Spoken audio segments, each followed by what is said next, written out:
سال 2016 من همین کار تشکیل کردم. همون سال ما کار کردیم. صاحب گرانت شدم، 10,000 دادم. 10,000 ما ایلینوباد همین قدر محصولات رو آوردیم و پول خودم 8 تا دستگاه گرفتم.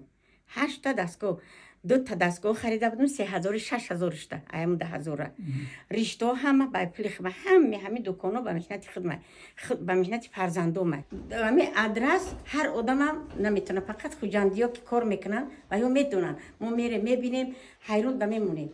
انا ما یاد گرفتیم. دخترکا من نشون دادم، هم ماشین 22 نفر 30 نفر بودیم، ولی 29 نفر موندیم. یا تا شهر کدیوش بود. اگر هر یک زن اگر ایوده کار برآمده تواند مثال مهنت حلال کار کردن برای هر یک زن مهنت حلال این هنرهای مردمی است. دوزندگی بافندگی آدرس باف میکنیم. همیشه از زندگی خوب زندگی بهبودی میشه، کم و بیش هم باشه بهبودی میشه. دخترانی بیکار، صاحب خانه زنای بیکار اومده کار و میآموزن و فعالیت میکنن.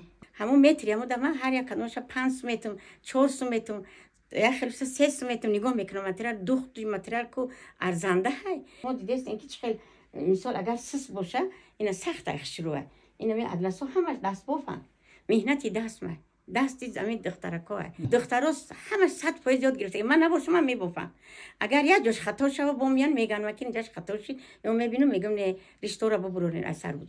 دریا ما مثال هر یا دختر اینا 15 متر میپخای یا 100 متر یا 120 متر 130 متر میبافیم.